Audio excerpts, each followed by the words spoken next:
Would you like to reach our film and TV review podcast audience?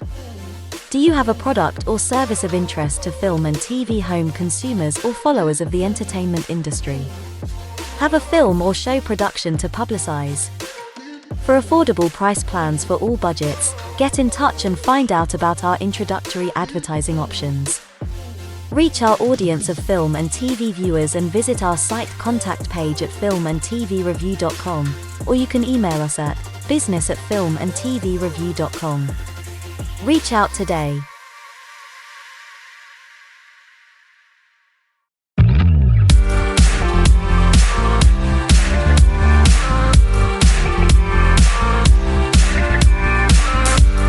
Welcome to filmandtvreview.com.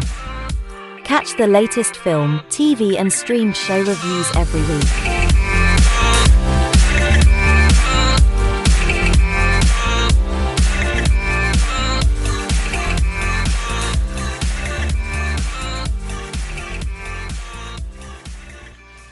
The views and opinions expressed by the authors and those providing comments are theirs alone. They do not reflect the views, opinions or position of filmandtvreview.com or their respective parent companies or affiliates.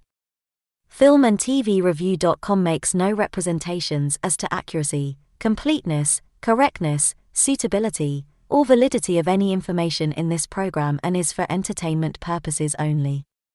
Episodes may contain adult humor and language. For full terms and conditions, see filmandtvreview.com.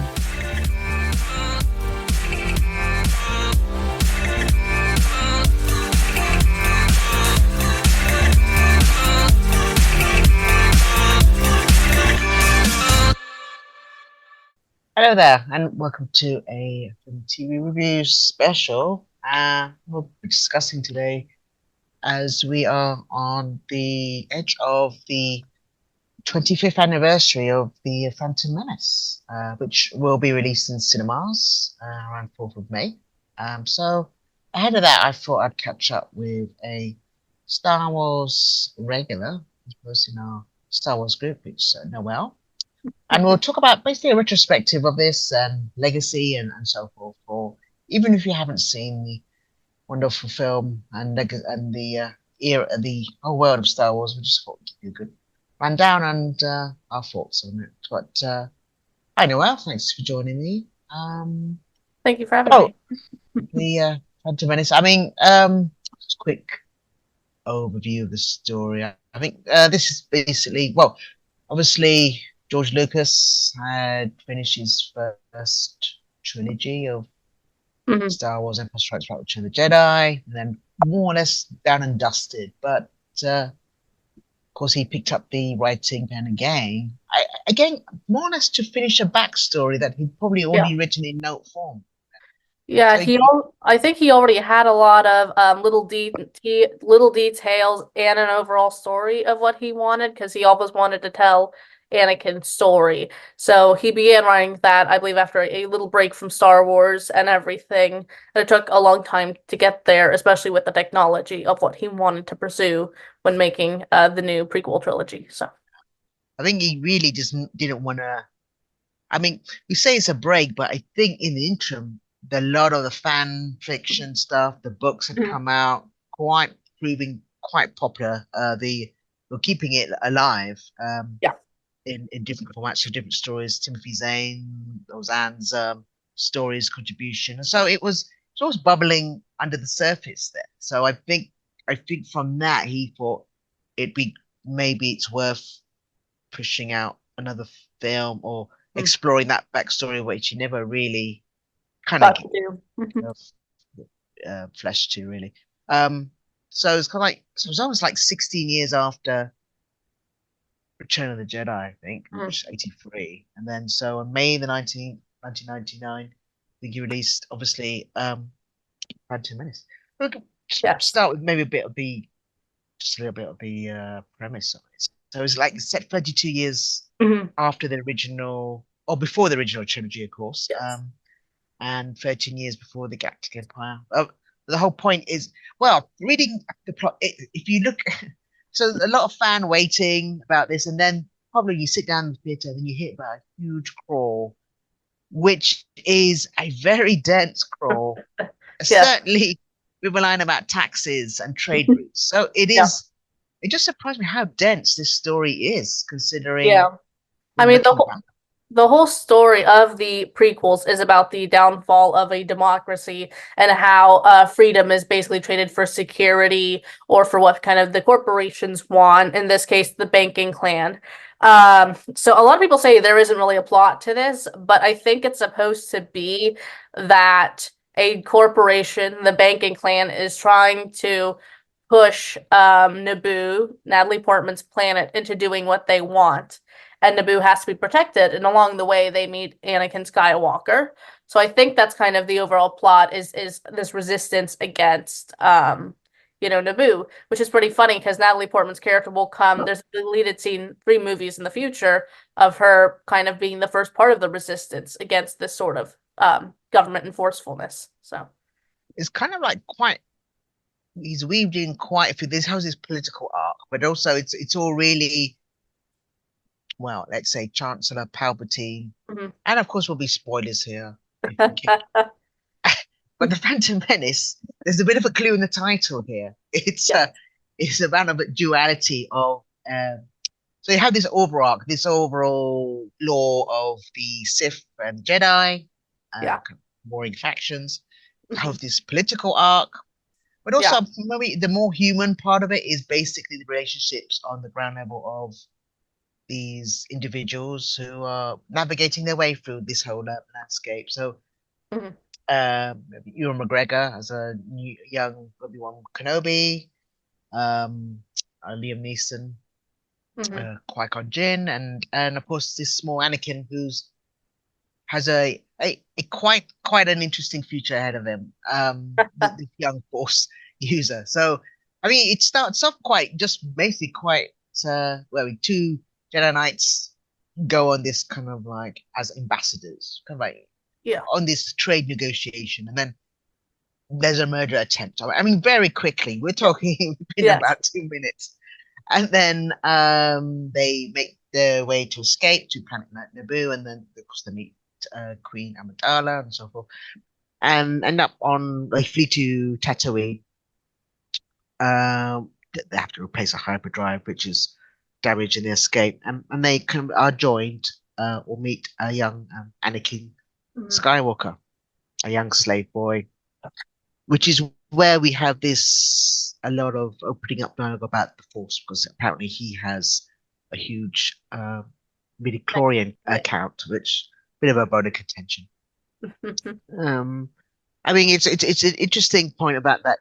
Now, it originally was a bit more of a vague spiritual force, which I kind of lean towards, but here there's a kind of almost a genetic component to it, which I Yeah. think devalues it a bit.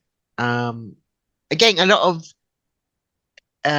characters in the, we're almost kind of like back in Tatooine, almost in the first film, but here we're now more relying on CG now with its characters. Yeah. Jar Jar, of course, but of course Watto, of course. How did you find? Do you find they hold up today? It's this Um, character. I I mean, I think he holds up physically better than Jar Jar, but maybe I'm thinking of him more in Attack of the Clones as time goes on. I thought he was a bit odd at first and offensive, but he's apparently supposed to be like an Italian gangster, apparently, which I find yeah, I know. Um, but I think it's just an interesting concept of having, a slaver and it's an alien, and so because usually humans are in these higher positions, though George says there's no discrimination in Star Wars except against droids. And then you have this mother, and she wants what's best for her son. Because I feel like it'd be one thing if he was just a regular boy going to school, but he's a slaver, and for him to be free, I think is quite nice, even though Padme should have bought freedom considering she's a queen, but shame on you, Padme. But I think Watto and his story, I do think it's interesting, and then we see how far he's fallen in the next one. But he doesn't really trust the Jedi in a way. He knows that they have mind tricks and everything.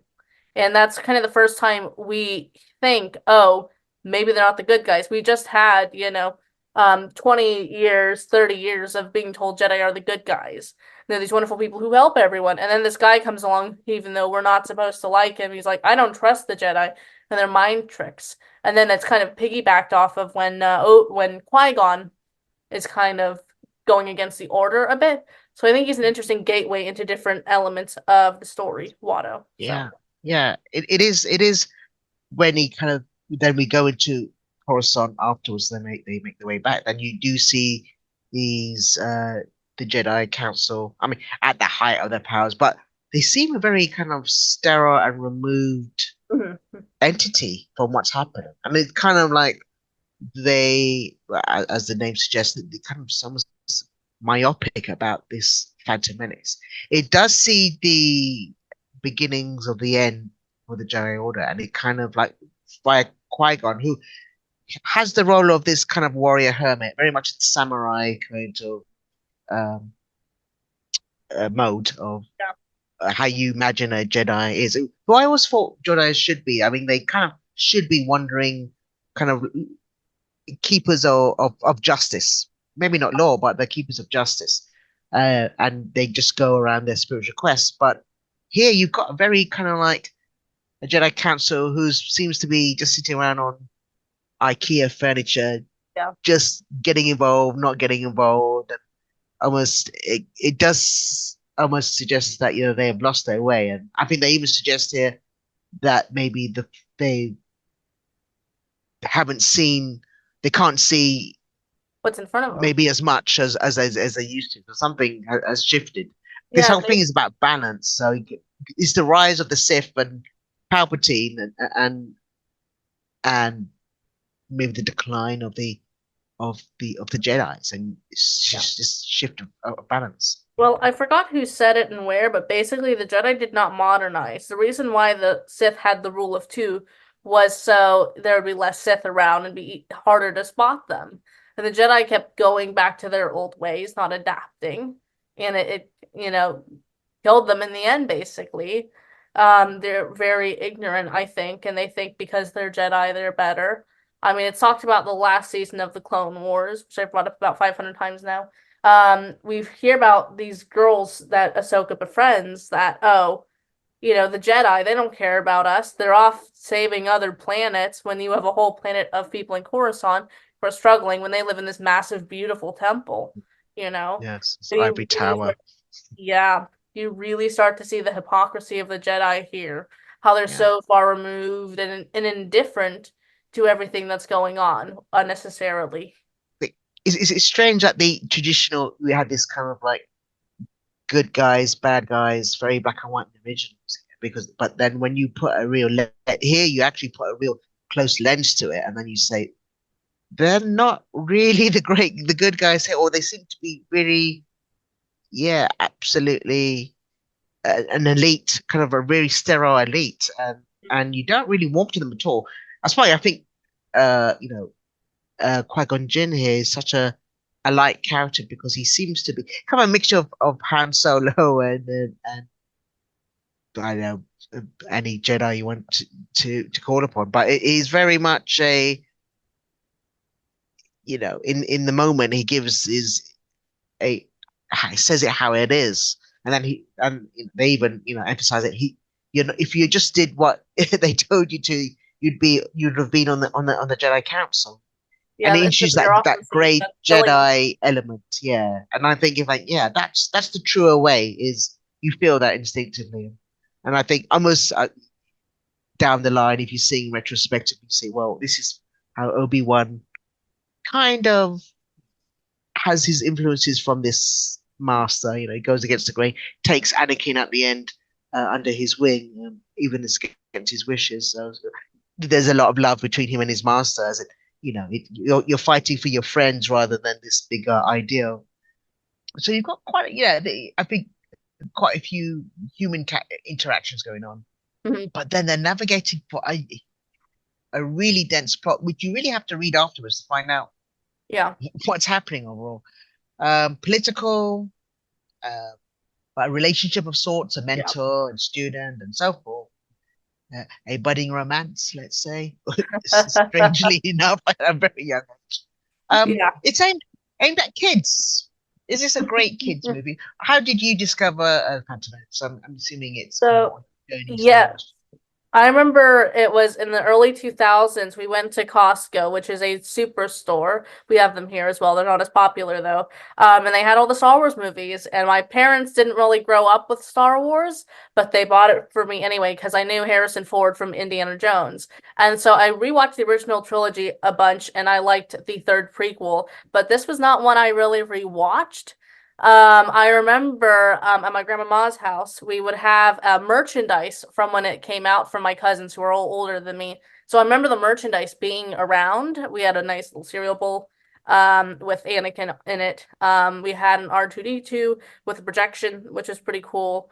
But I just remember it being, oh, this is like the newer, sluggish Star Wars. It's not as fun. And then even when I would be rewatching Revenge of the Sith, I was like, oh, this is still, it's not the fun action, which is funny because it's supposed to be for kids.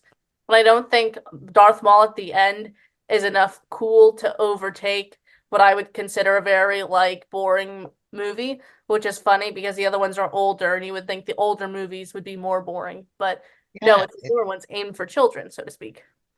but They're it's new. funny to say that. Yeah, it is complete opposite, but of what you'd think would be these. Additionally, you say it's sluggish. I mean, it does move at quite a pace, even at the expense of dialogue, I'd say sometimes. Yeah. But it is, I think, yeah, but definitely the era of merchandising was still very. I mean, look, Star Wars made most of its fortune in the merchandise, even far outshadowing what the films in the box office, as considerable as it was. Yeah. Um, I remember it was based leaning heavy into Hmm. the Darth Maul merchandise. Certainly for the older fans, are thinking this looks so very interesting, design and when Hmm. you see something and it's like you want to know more about all Yeah. its hidden depths to it. And we wouldn't I know more think until the Clone Wars, basically. you wouldn't know more. And yes, I think everyone's sitting down, kind of waiting, like and he appears and then he disappears. And it's almost a film that you sit through and you only perk up towards the last 10 minutes or 15 minutes Yeah. where it's a magnificent fight. I mean, so yeah, we've got quite a few some high energy scenes. We've got the pod Mhm. race, and I mean a lot of use of technology here, a lot of computer Yeah.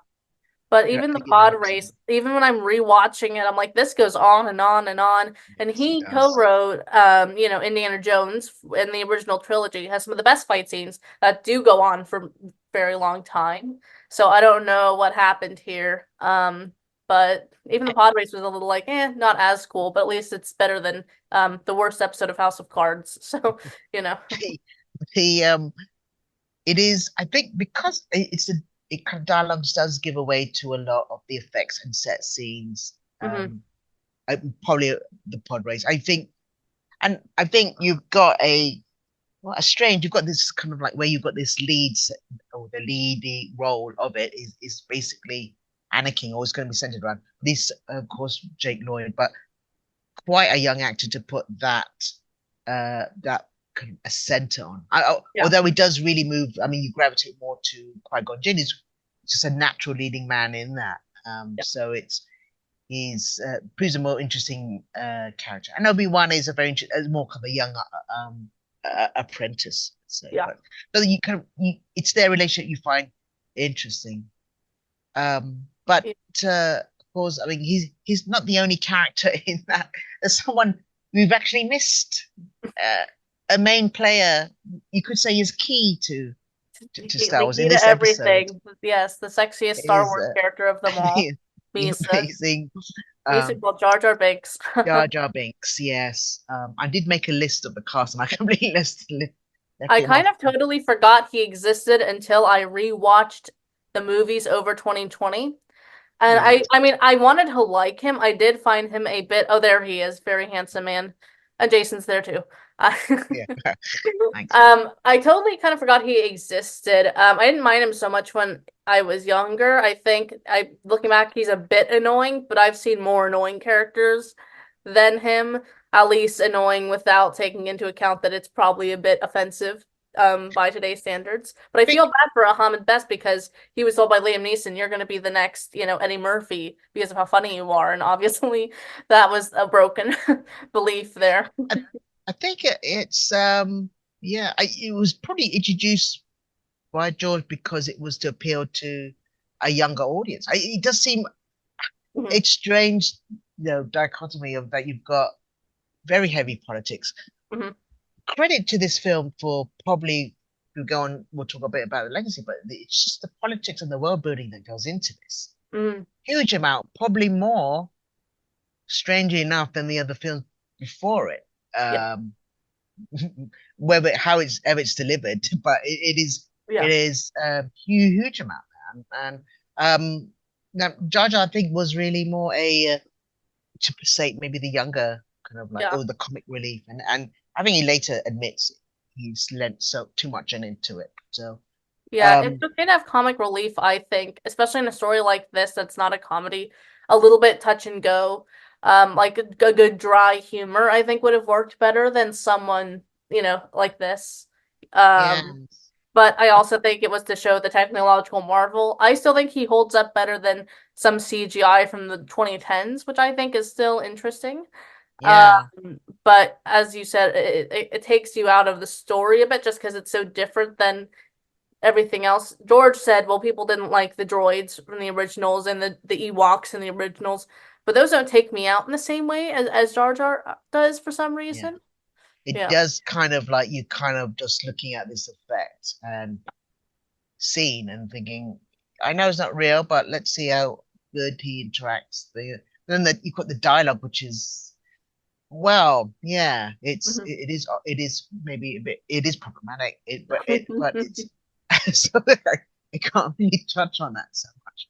But it is yeah, you're right. It does take me out. Unlike in the originals, yeah. I mean, you could have had you had C3PO there in the previous one, and R2D2 as this kind of like these two commentators, Mhm. which a bit of levity in the originals, but they're physical entities in that film. And Yeah. but here, so it doesn't take you out, even as ridiculous or you may find it, or in the Ewoks, they don't take you out of it. Mhm. And but yeah, I mean, a grand expert. I think definitely George was waiting for until technology caught up so he could have a The digital character like it. character in Yeah. it. And I think that's why he was waiting. So I think he's definitely enamored by the whole technological pushing of the envelope, which he is. I Yeah. mean, yeah, and on the back of that, so much was done afterwards. But Yeah. for a story that is so fantastical already, you want to really ground it as much as you can on Mhm. screen. So, Yeah.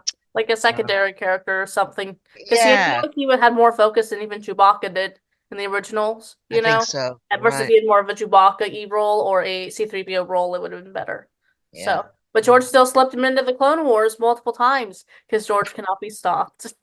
He I loves Star think, I think, yeah, it is interesting. I did remark, of course, on the 25th anniversary, there's a poster release, and Mr. Binks is missing, which I Yes. kind of like miss now. And I'm thinking maybe, justice for Jar Jar is I just feel t-shirts. bad for the actor who was treated so poorly when, you know, there were other people he's just doing what he's told.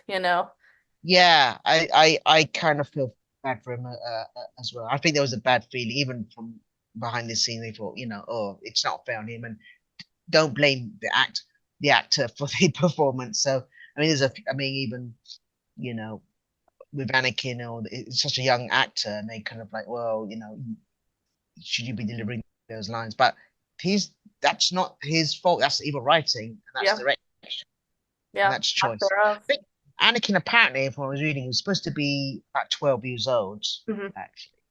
But George changed that in the writing stage Of course because he did. he wanted to. He thought it was 12 was too old, where you'd come under the influence of outside forces, where you would be turned Mm. into a dark side. No But pun intended. in the film, it doesn't really manifest. He's very much kind of happy, go lucky, yippee, skippy young lad Hmm. who's just like, well, yeah, well, he does kill a few people towards the end, Yes. uh, spinning and shooting, see if that works. And he brings down the entire Yeah. station at the end, the orbital station. So But anyway, so yes, of course, this is George sitting back in the director's chair.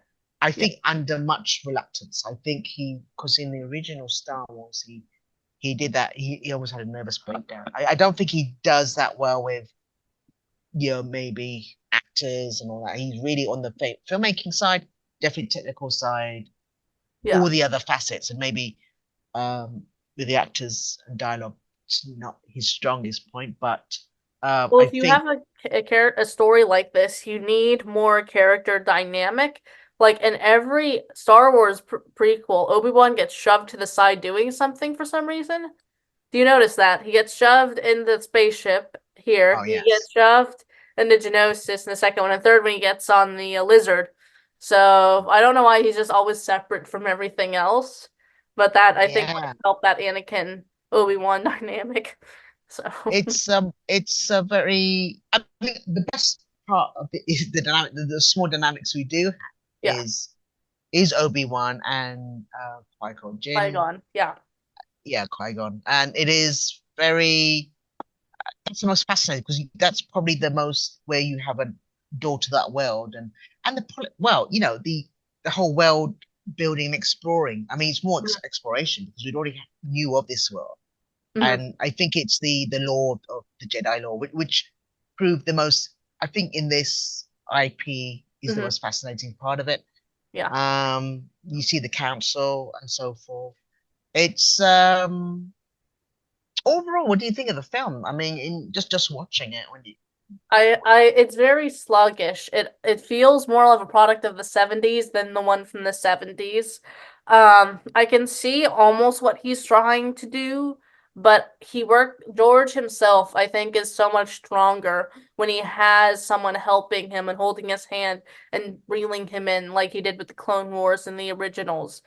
Um, I don't think it's a bad movie. I think it might be the least entertaining one, as much as I dislike other movies more, like The Rise of Skywalker or Solo. Those are more entertaining overall, but this one has, some richness to it, that I think is quite special. So, and you have a lot of good actors in this, and even famous ones, including Terrence, what's his name? Terrence. Terrence Stamp. Yeah, yeah, and Keira Well, it's a Knightley. small role. I mean, I mean, we'll come to the cast, but it's a great cast we've got here. And I think that helps with the Yes. dialogue and delivery. I mean, given Hmm. some pretty, Well, you tough. have these theater actors, and they don't need to have their hand held. George is not someone who can work one-on-one, I think, with actors as best as he can. Some actors need that assistance, including younger ones.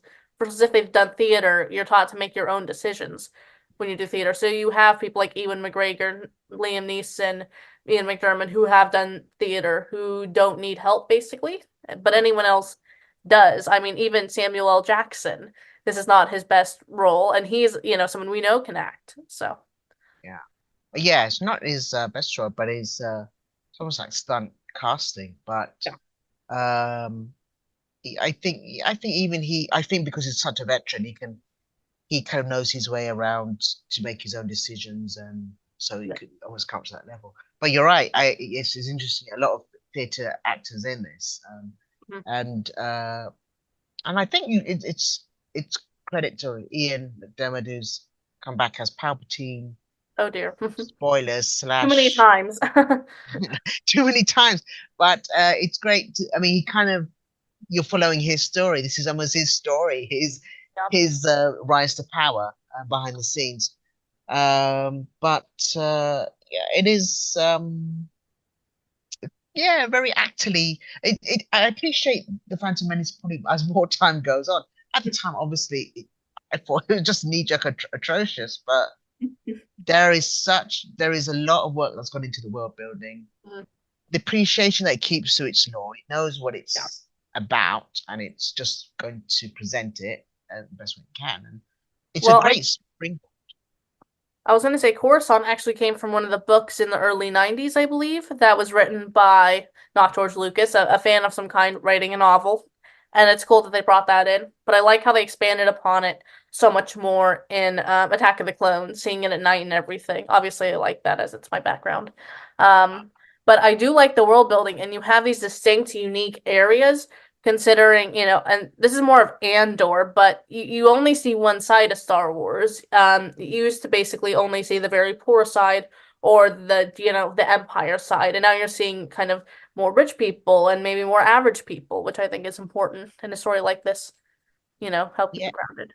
definitely. I mean, I credit to a lot of the production design here because it looks a very different, like 1920s era, kind of Yeah, like cityscape. Even the ships, even the Amidala's ship, it's a very sleek, yeah. very metallic. I was thinking about 1920s, kind of like car, not very You have one austere. in your garden, don't you? A Oh, Padme who doesn't? scholarship. Who doesn't? Who doesn't have one? It is very Elegant. even and the costumes. I gotta say, I mean, it's all some great on Ian McDermott, but Amidala. Well, she'd have to put them in every 5 minutes. She's changing from costume to Yeah, costume. yeah. It's almost a special effect in itself. Well, George wanted her to have a different costume for every scene in the trilogy. Most of them get reused in the Clone Wars. Apparently, the costumes were going to look quite different. Here's a little costume background Ah, information. yes. So originally, the Jedi robes were supposed to be what Luke wore as a basically Jedi Knight, the all black look in Return of the Jedi, and then basically Yoda and Obi-Wan and Anakin at the end were supposed to be basically Tatooine peasant clothes, that sort of thing. But because those were more recognizable than Luke's black outfit, the producers wanted more recognizable looks, and therefore that's what was chosen for the Jedi outfit, but it should have been the sleek black look. And in the comic book series that came out in the 70s of a young Obi-Wan, he is wearing that, a very similar all black outfit with the high boots and everything. So it's interesting how those have changed over time and the Yeah. influences of them. But their outfits are all linen, basically. The Jedi just multiple layers of linen. So Great. Yeah. Wow. Yeah. Keep you very warm in the desert. Um, indeed. um, it is of course they explore. Obviously, it's a bit of the. I think there's a obvious standout star that comes out, though he doesn't say much in this. And this, Mhm, I, I think this was a lot of the posters and a lot of the merchandise you mentioned before mhm, was Ray Park is Darth Maul, which again it's almost like the Boba Fett effect, mhm, almost where you have a character who's visually looks quite stunning. mhm. There's not in it much, Not as but stunning as Jar Jar, though. not a stunning adult. I'll give you that, but he it's in a standout moment where you have this. It ends in a jaw. It's probably one of the best, and I will say this about this episode. It's probably one of the standout duels or fights, saber fights in the Yeah. across the entire series. Say, Mhm.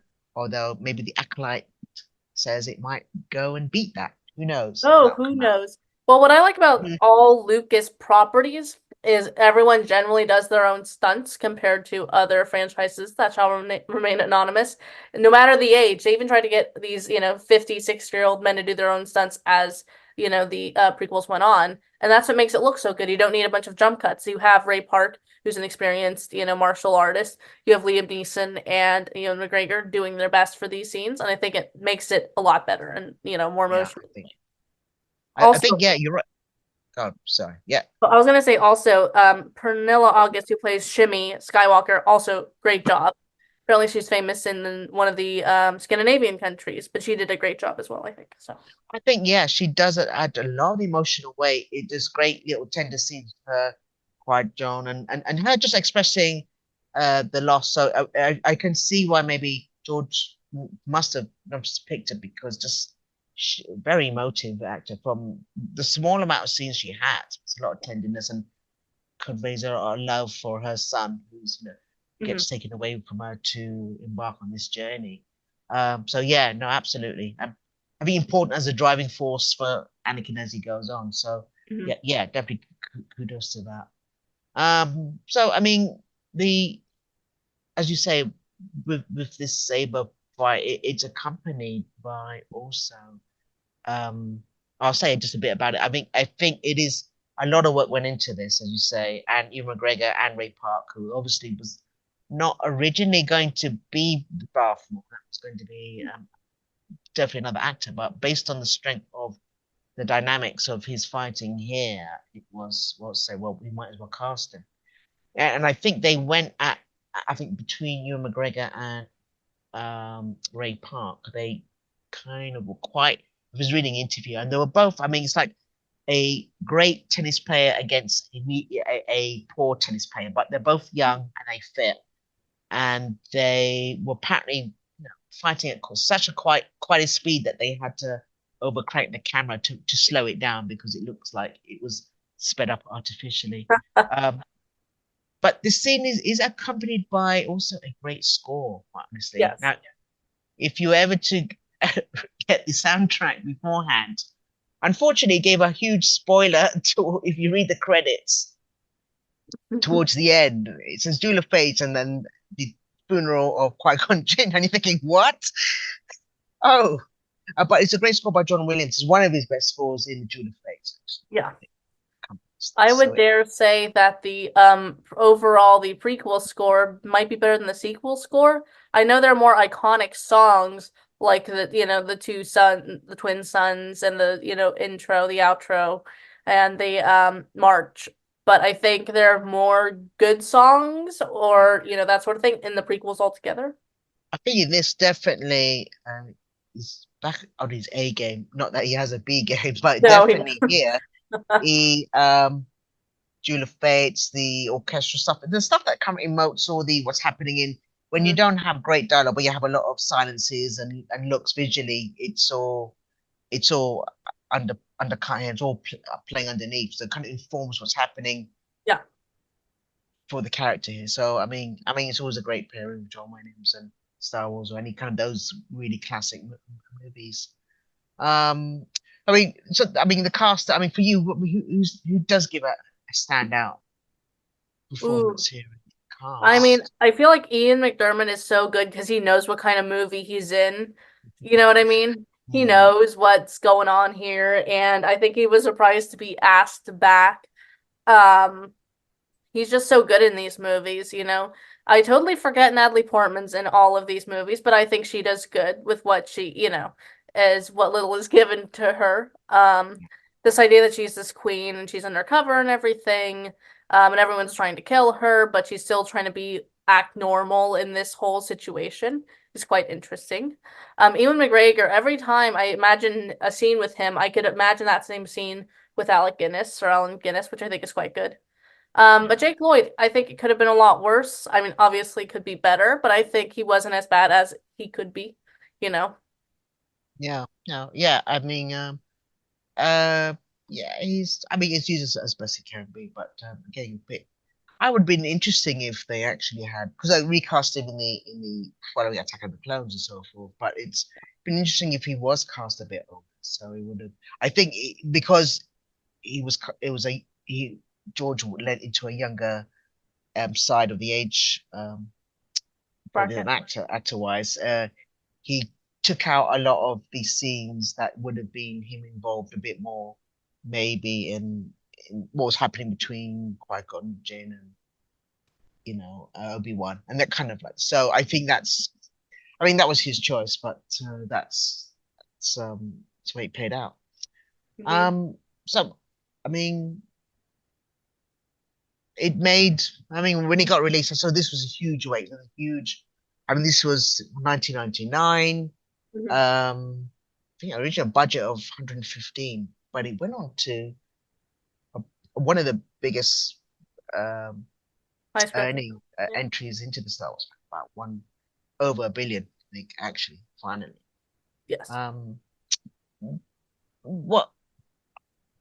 I mean, I'm trying to think now what the influence and legacy of this film afterwards. Well, I think it's interesting because you have kind of the prequels and then you have the Clone Wars after the prequels, and those made it a lot better. I do think this film was unnecessary in a way. I think it should have gone Attack of the Clones, an improved version, then the Clone Wars, and then Revenge of the Sith.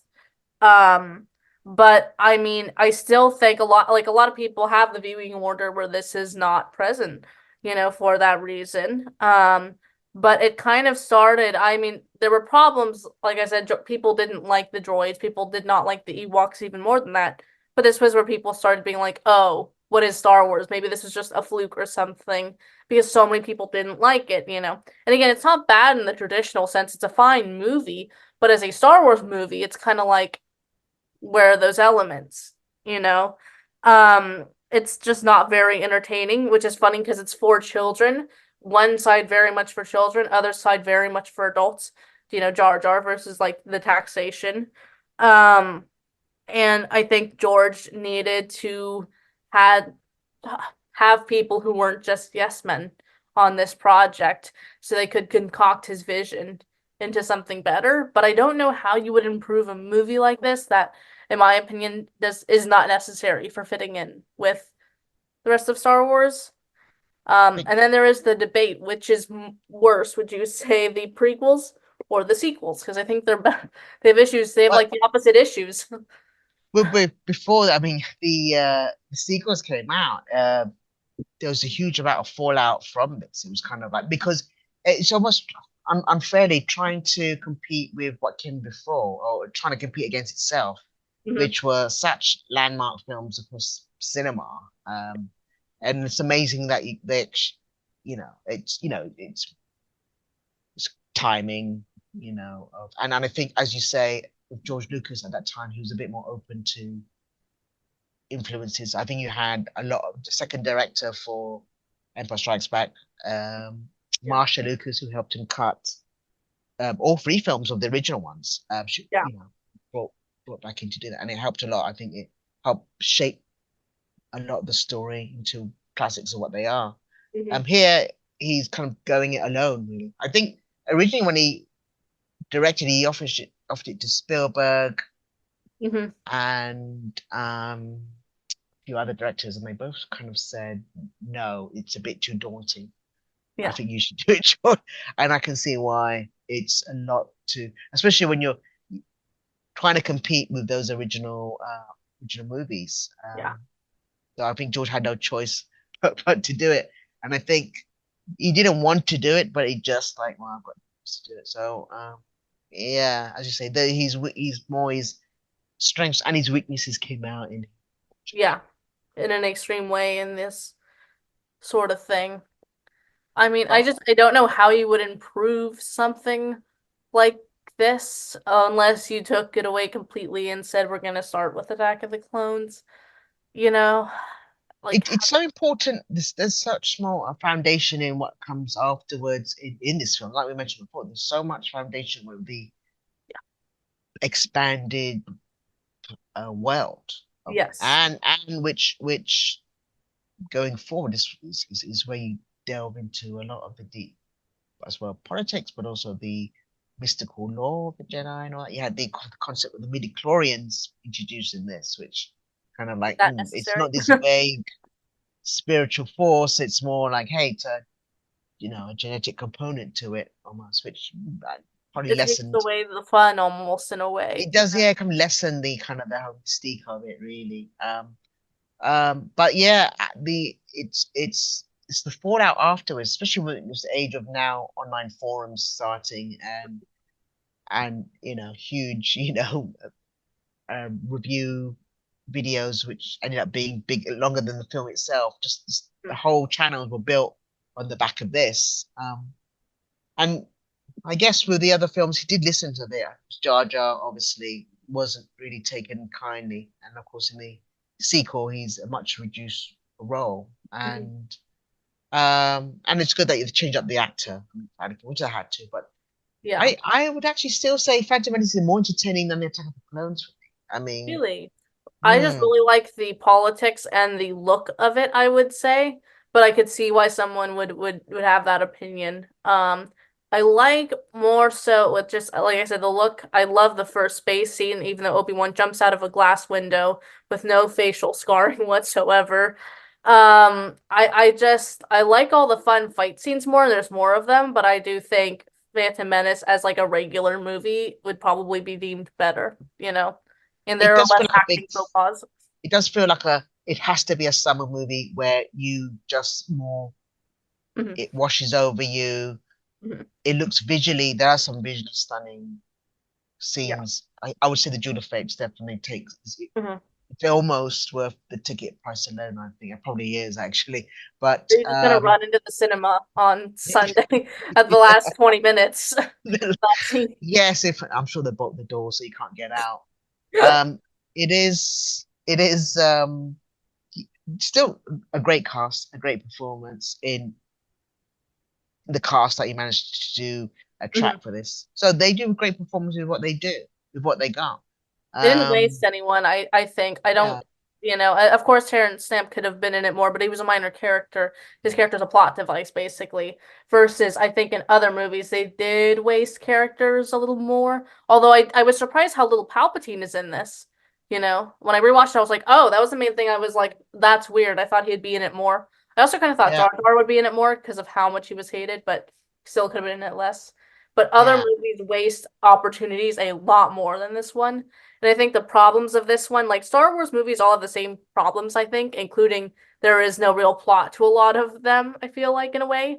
Or the plot is thinner than most Well, movies. it's finite, yeah. I mean, like we mentioned at the head of this, it's like there's so much going on into Weave, so there's a lot. Mhm. As maybe clunky some of the dialogue is, they're getting through a lot of exposition here, which you kind of go back and you can go write a book about it afterwards, and whole worlds are built on the back of some of these paragraphs. But it Mhm. is, I mean, credit to, I mean, George got a lot of flack, Mhm. and that's why he kind of almost didn't want to do any more films after this. I mean, he didn't direct, yeah, he didn't direct the. I'm not sure. Do you direct these Attack of the Clones or? Oh, yeah, he did Attack of the Clones. He wrote and directed that. I think someone helped co-write Attack of the Clones, and then he also wrote and directed Revenge of the Sith. But there was a very heavy rumor that he did not write the Palpatine Anakin scene about Darth Plagueis the Wise because I think it was Steven Spielberg who was like, "This is important. Please get a real writer," and so they did for that one scene. Ah, that's oh, I see. Interesting. Um, again, that's it, of course, in the first film, but a great, again, lore building, a great way of seduction, obviously, of our main character in that scene. So not one of the standouts in there, but yeah, it. So I mean, for you, I mean, if you were going to rank it Mhm. against all the other Star Wars films, well, I say it's unfairly now if I put the sequels in there. I mean, Where I well, gotta be let's put. honest. It's my least favorite of the original six, if I'm being honest, of the Hmm? original six. It is, I would say, the least entertaining next to maybe Solo. But then I dislike like Last Jedi and Rise of Skywalker more for their impact rather than the movie itself. Like if it was just a movie without the names of Rey and Leia and everyone, I'd be like, this is just an average movie. But the impact is what really gets me. So I rank this one in the lower last quarter of them, which I know is lower than most people will rank it. But when I rewatch the sequels, heaven forbid I'm saying this, were more entertaining than I would have liked them to be, but their impact was worse, I think, than this. I think for me, it's more of a perspective. I prefer, I kind of appreciate what it was doing and what Mhm. you have to get set up and Yeah. get through. Like, again, it's kind of like this foundation of law and politics and all that. Or just getting that in and putting it in one movie. Execution is probably not great, but Yeah. kind of like admire what a bit of a daunting task it is, Mhm. and not.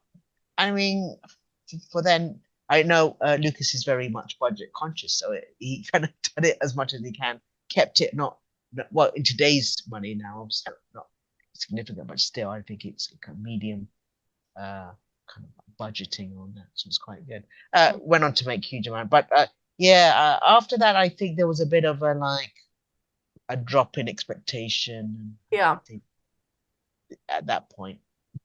Uh, However, I mean, then a few years later, I think it's with the sequels. I think you kind of like have some new eyes and you admire what was put into it, or at least it's kind of sincere to what it is itself. Mhm. It is taking itself seriously, or its law and its rules seriously. And I think, yeah, I mean, anyway.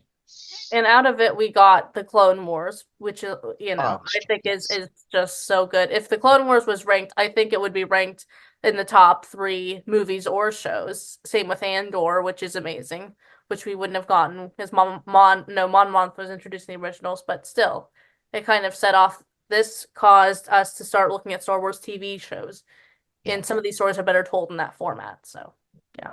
I mean, because it is, you've got, yeah, of course, towards this kind of juice the Clone Wars, which it doesn't, it kind of like leapfrogs over, just mentioned. Then, yeah, gave a great space for other stories and narratives to come in.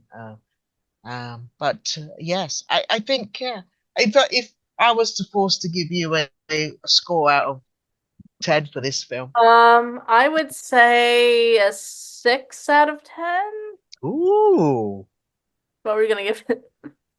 I mean, as time goes on, the score goes up a bit. But Yeah. yeah, I want to say 5, but then there are so many. There's a great, almost for Judah Fates on its own. I would give it up. Yeah, maybe a 6. Yeah, yeah, I'll probably land on there as well, actually, because yeah, I appreciate what it got right. Mhm. There just for those maybe 10 seconds of excitement when you do get on the edge of your seat at the Judah Fates, and then it's like, okay, you could maybe yeah, you get your stars for that. But yeah, but anyway, yes. Well,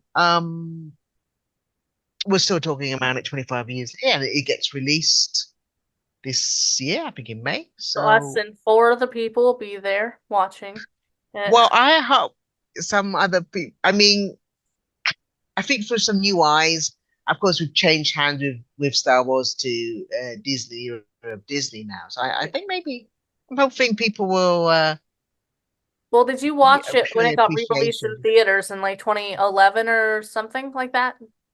But in Oh, you mean 3D. Was that oh here as well, or was it just yes, there was a 3D. Yeah, I remember. wow?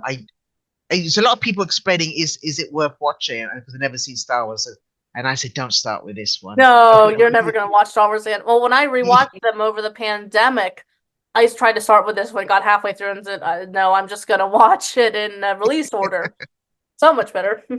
Yes, maybe. Oh yeah, in release order. Yes, I couldn't start with this. Yeah, if you're trying to maybe seduce someone into watching Star Wars or trick them, let's say, don't start with this one. And if they do But like it, they'll be like, "Why is there so much action and everything else, and not just politics?" And what they do like it, you defriend them immediately. That's what you do.